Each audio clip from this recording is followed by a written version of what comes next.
Okay, it's going to be a review of Forbidden Door. Pay-per-view took place at the United Center in Chicago. Getting right down to the main show, first match of the night.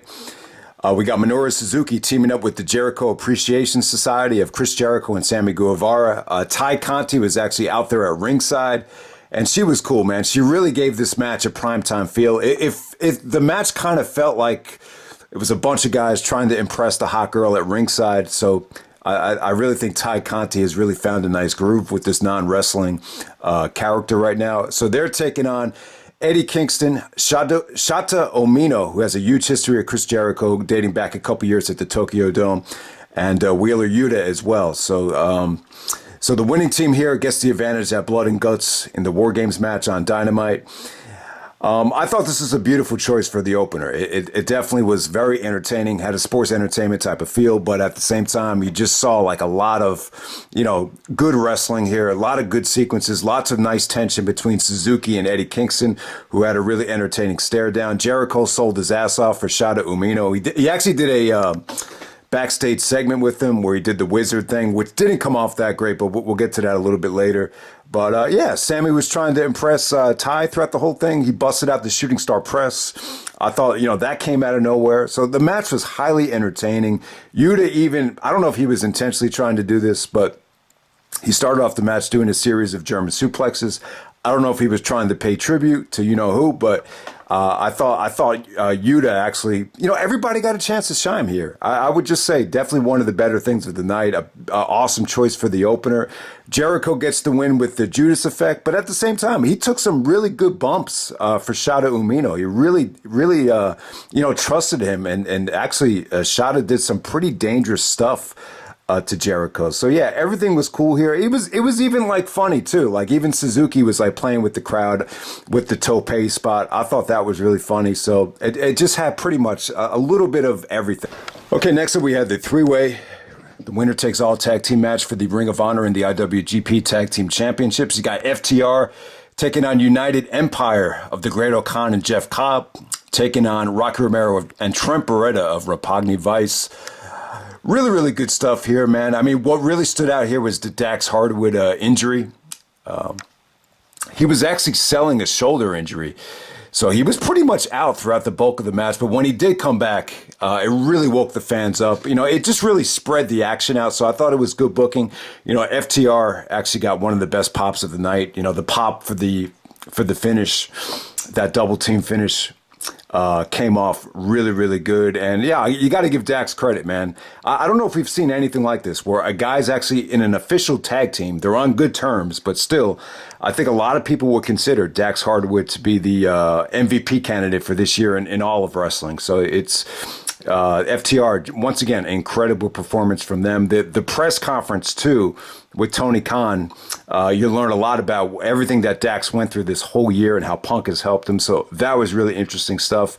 I got to say, Jeff Cobb is awesome, man. He's so thick, but he's so friggin' explosive out there, man. I thought, some of the double team work that Great-O-Khan and Jeff Cobb did was really brutal. That surfboard spot where he's like, it's not your typical surfboard like Eddie Guerrero used to do, but the surfboard where Great-O-Khan's holding the guy down by the arm and Jeff Cobb is just standing on him, pretending he's surfing. It's like 300 pounds right on his back.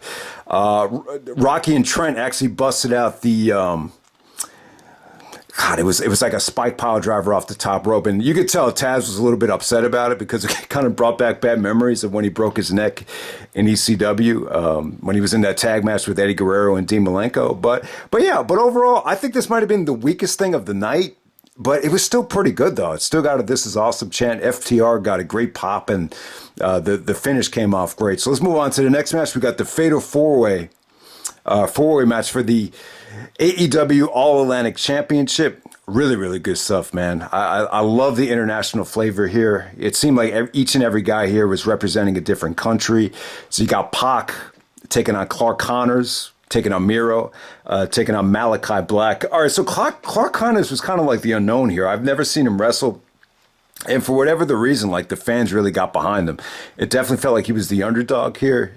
He actually splashed Miro through the table that was set up on the side right by the guardrail, which is pretty nasty. But the fans got behind Clark, man. So never heard of him. I don't know if he was trying to take Superman and Groundhog Day and combine them together with Clark Connors. Bill Murray's name was Phil Connors in Groundhog Day. But I don't know. That's just something that was crossing my mind watching him. But yeah, he was probably the most over guy in the match, believe it or not.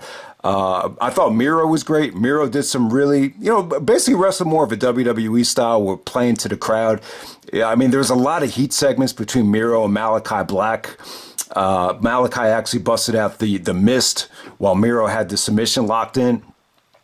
Awesome spinning heel kick from Malakai Black. But yeah, Pac was definitely the story of the match. I feel like Pac is probably the most underutilized guy in AEW history.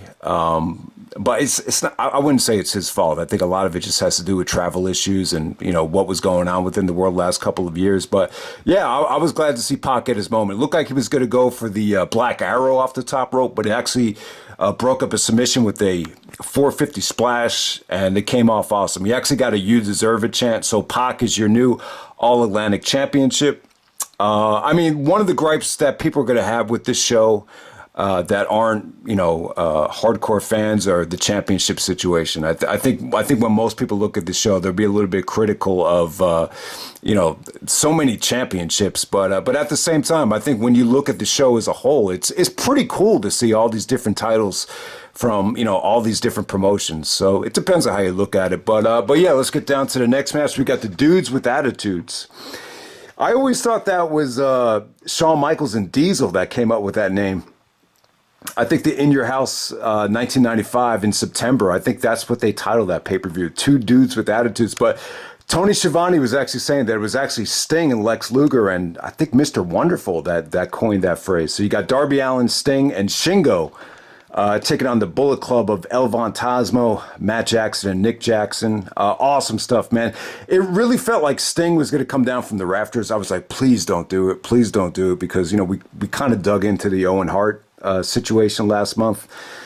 But yeah, the way they pulled it off was good. When the Young Bucks came out, Sting actually splashed them. It came off the, the top of the Titantron area. So really, really cool stuff. Sting was great here, man. I mean, he didn't do anything crazy from a wrestling standpoint. Just his facial expressions, the no selling, the pounding on the chest. He actually no sold the super kick party. I thought that came off great. Shingo here, my first time seeing Shingo in a really long time. It really feels like Shingo's lost some size. But he still looked great though, man. I would have loved to seen Shingo in a singles match. So I'm not going to judge Shingo on this show. I mean, I really need to see him go one-on-one with someone to really evaluate, where he's at right now. But yeah, I thought he looked good. He actually got the pinfall here with the Welcome to Japan. But overall, I was impressed with El Phantasmo. Haven't seen him in a long time, but he really kind of felt like a Jerry Lynn throwback. Yeah, I was impressed with his athleticism. The moonsault he hit was beautiful. The Young Bucks are great here, though. Vintage Young Bucks. You got the super kick party. They came out with the Bullet Club theme.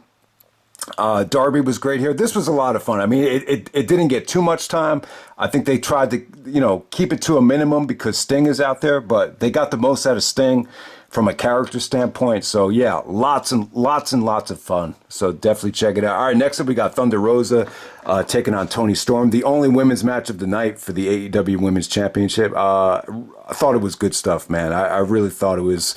I thought it delivered. Toni looked a little bit nervous out there. But it was that's a good sign, though. It means that she cared, and I thought her and Thunder Rosa, what they really did was they kept the show moving in a progressive direction. They didn't bring the show down. They just they were great. I love it though because it's the only women's match of the night, and they gave the two women the opportunity that were the most passionate. That you could tell they both loved the business, and they both delivered. They did some really hard hitting sequences here. I thought, Toni's offense had a lot of impact. The ass shot that she hit on Thunder was like, that looked like it could have gave her a concussion. So I thought Toni hit some really good offense. Even Thunder, busted out a lot of those nasty suplexes where it looked like Toni almost landed on her neck. So yeah, they did some really dangerous offense, but everything was well protected, and they were good, man. So only women's match of the night, but I would definitely say it delivered. It felt like it was a step up from the non-gimmick stuff that Thunder did with Britt Baker, without a doubt. All right, next up we got Will Ospreay taking on Orange Cassidy. This is for the IWGP United States Heavyweight Championship. Awesome stuff, man. This is my pick for match of the night. I'll tell you, it's funny, man. So, you know, I was watching the show with my brother. We watched a lot of the show. He didn't make it through the whole thing. But he was, I think it was, what's his name? Jay White cut a promo, and he was like, oh, man, what an arrogant prick. You know, there's too much of these arrogant, egotistical pricks that, you know, say that they're the best in the world or the best at this. Like, that's what Rob Van Dam, he was just so refreshing. And then here you go. I would say this. Orange Cassidy is like your modern day RVD, where he's just different. He's got such a different gimmick.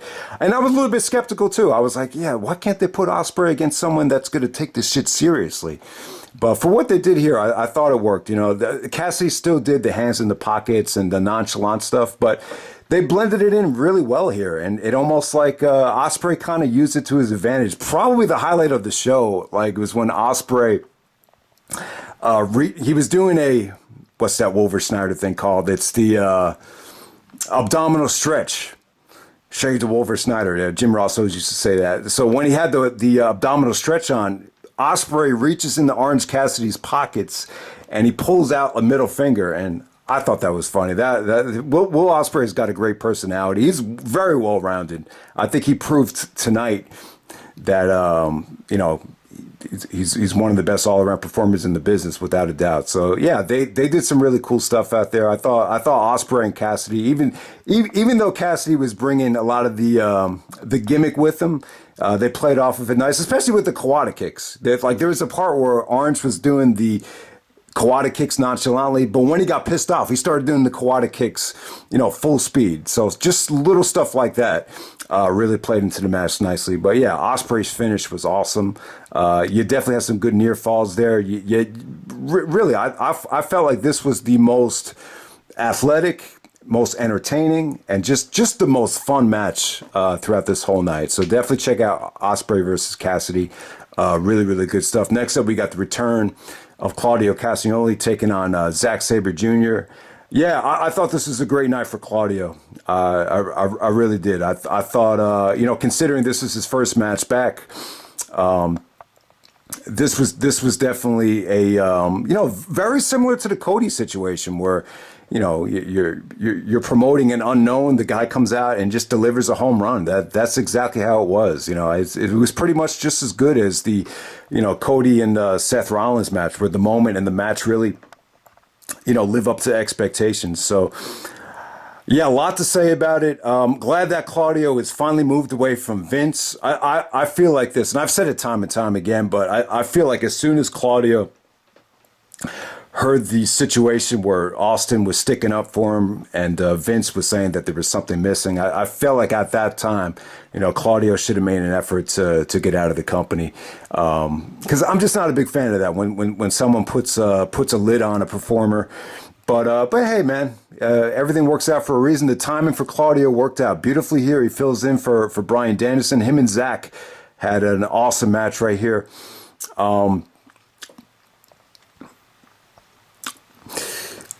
I really feel like Claudio did a beautiful job of, you know, and Taz was great throughout this whole show. What Taz really said really stood out here. It wasn't like Claudio was trying to out-wrestle Zack. He just tried to use his, you know, speed and power, you know, whenever the situation called for it. I think Zack actually locked on like a triangle choke, and he basically started walking outside of the ring with it. And to break it, he actually just dumped him over the top rope. So that was probably one of the highlights of the match. But yeah, Zack is great, man. You know, he's proving that, you know, to put on great matches, to be a great submission wrestler, it almost pays off to be skinny, lean, you know, trim, and just, you know, he's proven that you don't need to be a muscular, you know, specimen, you know, to have great wrestling matches. He really uses his, you know, just being skinny to his advantage. And that's one of the things that really stood out there. So yeah, great stuff. You know, Zack actually did a beautiful counter to Claudio's neutralizer. That was probably like the sequence, one of the best sequences of the match. And yeah, I think they teased the King of Swing. I mean, there was even one part in the match where Claudio got to the rope. Referee told him to break the hold, and like as soon like the second Claudio, you know, got to the rope, Zack just transitioned to another submission just straight out of nowhere. It was like, oh wow, I thought he had to break the hold, but yeah, Zack's transitions into just submission after submission is just something to see. I don't know if Claudio was like the perfect opponent, you know, to put against Zack, because Claudio's carrying he's such a strong dude and he carries so much muscle. So you really do feel like Zack could show, you know, and it's a tough situation too, because Claudio and Zack, like, this is the first time you've ever seen them both in this company. And they're asked to go out there in a semi-main event and steal the show.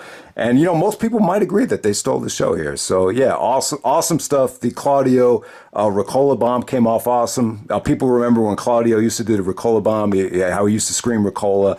All the fans were with him on that finish. So, yeah, really, really good stuff, man. So, just very happy for Claudio. You know, he kind of got a raw deal in the WWE, and I think the same could be said about Ring of Honor as well. He should have been Ring of Honor champion, some would argue. But, you know, he was PWG champion. He had an amazing run in Chikara. I feel like his run in Chikara is by far the highlight of his career.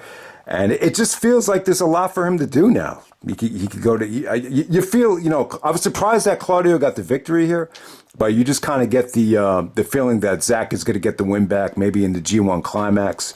But yeah, I could see Claudio wrestling for New Japan, Ring of Honor, and AEW. I think he's going to be great in all three promotions, and he's going to be part of the Blackpool Combat Club, and he's going to be in the Blood and Guts match. So yeah, the post match with him and Tony Khan was great stuff. You know, he kind of compared it to, you know, being a kid in a candy store.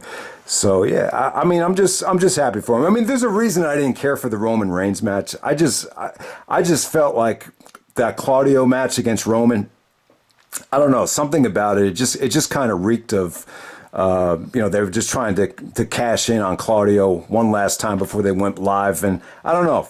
It just kind of gave me a dark feeling.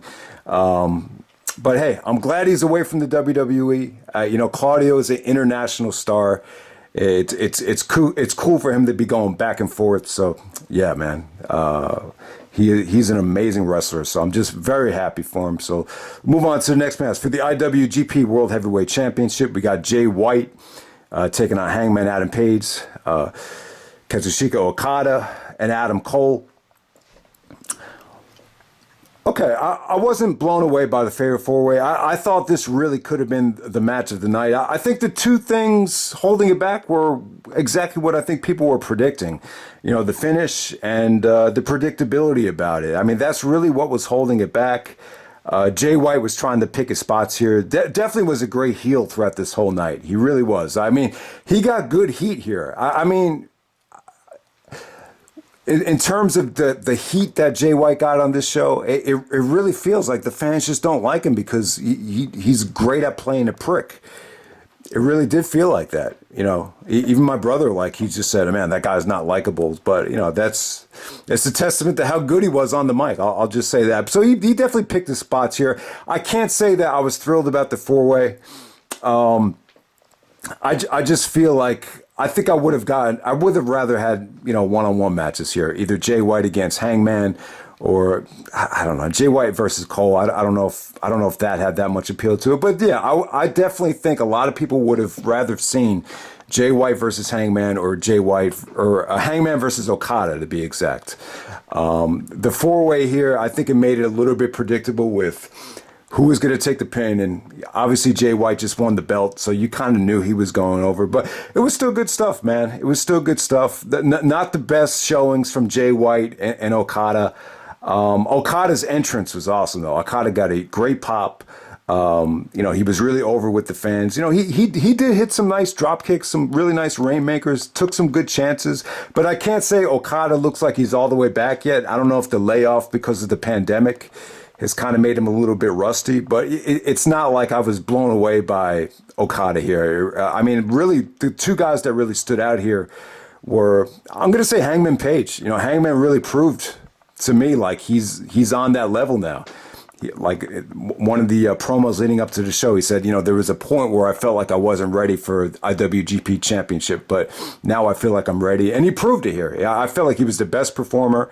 He was involved in some of the best sequences. Cole once again did the super kick to Hangman when he came down from the moonsault, which probably got the best reaction of the match. There were some really good sequences here where all four guys hit finishers and they got a standing ovation. So a lot of that stuff came off great. What really hurt the match, though, was the finish. I mean, it really did. I believe Okada hits Adam Cole with a elbow drop. And then Jay White comes out of nowhere and does the Blade Runner to Okada. And then all of a sudden, he just pins Cole. And it looked like Cole tried to kick out, but for whatever reason, he doesn't. And then even Jim Ross and on commentary, they were like, oh, that's got to be anticlimactic. But you know what? Jay White did what he had to do. He gets in and he gets out. So, yeah, it was a little bit disappointing. I thought the four-way, we've seen matches that have gotten half the amount of time. The Kota Ibushi four-way from Chikara, that got like 10 minutes, but that probably would end up having a bigger impact than this. Even the Backlash 2007 four-way, I thought that had, better sequences and a much better finish. But this was still good. It was still good stuff. I would have rather seen the one-on-one matches than the four-way, but it was cool. I definitely don't think it was the match of the night. If I were to bet money on it, I would have said this was probably going to end up being the match of the night, but It definitely was, but it was still good. It was still great stuff. I would still say this was, in the realm of being in the 4-star level without a doubt. And then the main event, we got Jon Moxley taking on Hiroshi Tanahashi for the interim AEW World Championship. Good match here, man. Really good stuff. I can't say that I was blown away. I thought Tanahashi was good, though. Tanahashi was a lot better than I was anticipating. I haven't seen Tanahashi wrestle in a really long time. I mean, maybe since Wrestle Kingdom 2015. So it's been quite some time. Maybe one of those Ring of Honor shows from 2015 or 2016 to be exact. But yeah, I thought Tanahashi is still pretty damn good, man. I thought him and Moxley had a war. It really was a war. When Moxley got busted open, though, I don't know. It didn't look that believable. I mean, what did Tanahashi do to bust Moxley open like that? I think he went for the Sling Blade. Maybe on the Sling Blade they bumped heads. And then on commentary, they were like, oh, maybe it was the Bryan Danielson-like stomps from Tanahashi, but I don't know how Moxley got busted open that hard. But the blood definitely added to the match. And, really good back and forth. I thought the blood really gave it more drama. Tanahashi busted out some really nice, frog splashes, some really good stuff from him off the top rope. So I thought he looked athletic. I don't think Tanahashi's aged really hurt this thing at all. I really would say that he exceeded my expectations. And the fans started kind of booing Moxley on the elbow shots when he was going for the Danielson elbow stuff. I don't know if they were booing because it didn't look as good as the Danielson stuff, but the fans really got behind Tanahashi here. They started the ace chants, and yeah, I think a lot of people felt like Moxley winning this thing was a little bit predictable because of the the Punk situation. And you kind of knew Tanahashi's not going to hold a belt in the United States. It's just a little bit too unrealistic. So maybe that kind of played into it. But yeah, I thought the match was good. I thought the match really delivered up to expectations. I really think it did. I will say this, though. I think if Punk Tanahashi took place, the crowd reaction and having Tanahashi potentially on enemy turf, being that they're in Chicago, that probably would have made for a much more electric atmosphere. I will say that. But I think the actual match here, definitely, there's really not a lot to nitpick about. You definitely feel like Moxley is reaching his prime right now. He's excited to even get better at this point. There's even room for improvement for as good as Moxley is. So I'm excited for a second Moxley title reign. And it's funny, like Ring of Honor didn't have a second champion until, I think, 2009. And 3 years in, we already have a two-time AEW World Champion. Yeah, it probably wouldn't have happened if Punk got injured, but it's still pretty cool that it happened already. So without a doubt, I think the main event delivered. The one gripe I have with the main event is the aftermath, though. You had Danny Garcia and Jericho come out, and Then you had, members of the Blackpool Combat Club come out. Cesaro or Claudio kind of saved the segment. It wasn't an overwhelming ovation, but, it kind of ended with Claudio cleaning house, and they wanted to set up the Blood and Guts match. I just think bad timing. It would have been nice if Blood and Guts was, a little bit away from the pay-per-view. I just felt like all the focus should have been on the pay-per-view. It was just, I don't know. I thought that was probably the worst thing of the night, is when everyone just started hitting the ring and they're trying to set up Blood and Guts. But hey, they want to, maybe they're trying to use New Japan's name to get a rating out of Dynamite.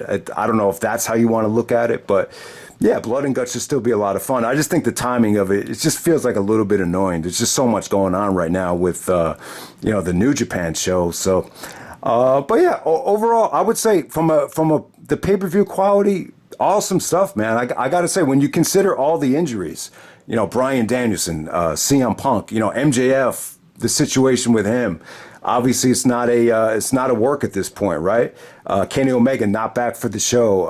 O'Reilly and Fish out with injuries. Even Tomohiro Ishii, out with the injury.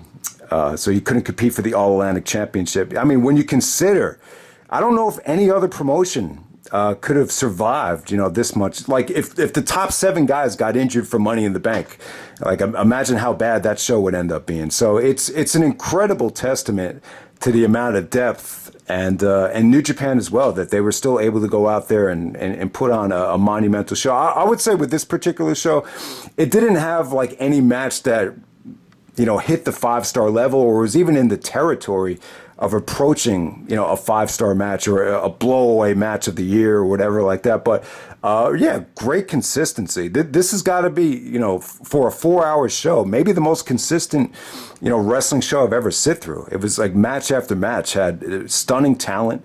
And yeah, I mean, just everything just flowed beautifully here. I would say this is the most consistent AEW pay-per-view. Is it the best? I would say no. I think what pay-per-views like All Out, Full Gear, and Revolution had, they just had more. The best matches on those shows were just a lot better than this show. But this show was definitely more consistent, if that makes any sense. But yeah, I would say, Forbidden Door was still a success, though, man. I thought Slammiversary was amazing. It was a great nostalgia show and just a great show on top of that. But for as good as Slammiversary was, I gotta put Forbidden Door above it, just because of the depth and the talent. This blows away Double or Nothing. I really think it does. Double or Nothing was more of a and you can see why they went with that format. I think they knew Forbidden Door was going to be more of the wrestling show, so I think with Double or Nothing they tried to satisfy everybody and just give you a little bit of everything. But the problem with that is it just didn't equate for that consistent of a show. But this Forbidden Door blows away Double or Nothing without a doubt. I mean, is it the best AEW pay-per-view of all time? I would say no, but yeah, definitely the most consistent. In terms of the commentary, I love the way they did it here. I thought Taz was great. Excalibur, you need to have Excalibur on every single match because he's that good. For this style, I would say that Kevin Kelly was good. The one thing my brother started nitpicking about with Kevin Kelly, when they did the Jericho thing, where Jericho did the wizard thing to the Japanese guy that Jericho knew from the Tokyo Dome when he spit the fireball at him. They go back to the commentary team, and then Kevin Kelly goes like, something needs to be done. Something needs to be done. Then he looks away from the camera, and he's like, oh, man, there's a reason why Vince let you go. You can't sell drama.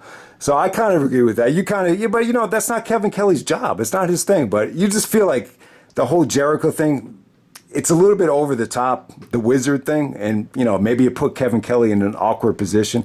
But I thought Kevin Kelly was good here. And I love the way they used Jim Ross. They didn't have Jim get burned out throughout the whole thing. I think one of the things about JR when he started doing the Wrestle Kingdom shows is they noticed that he got better and better as the show went along. When you got to the one-on-one stuff, Jim was just a lot better. So they didn't bring Jim Ross out until the Ospreay match.